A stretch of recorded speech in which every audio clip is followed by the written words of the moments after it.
صباح الخير، صباح الفل، صباح السعادة، صباح كل شيء جميل. بحبكم في الله والله، وبحب كل حد على صفحتي في الله.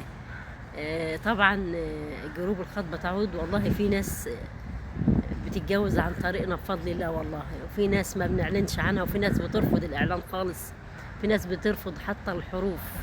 أنا طبعا بلتمس لكل واحد عذره، بس أنا اللي بحب أقوله إن أنا بحبكم في الله جدا، وأحب أفرحكم بأي شكل من الأشكال، وأتمنى من الله عز وجل تكونوا على خير يا رب بإذن الله.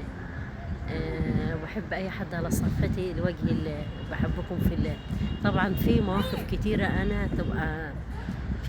كتيرة أنا ماليش ذنب فيها والله العظيم. أنا بوصل الناس، وانتوا بتسألوا، وانت ليك حق الاختيار وهي ليها حق الاختيار. اسألوا على بعض كويس على فكرة يا جماعة. مفيش حاجة سلق بيض ان انا يجيلي عريس وما اسألش عليه، ما اصدق ان انا الاقي عريس.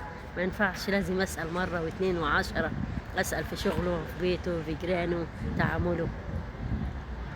اهالينا كانت بتعمل كده، فاحنا لازم نعمل الخطوة دي مهمة جدا في حياتنا، لازم نسأل.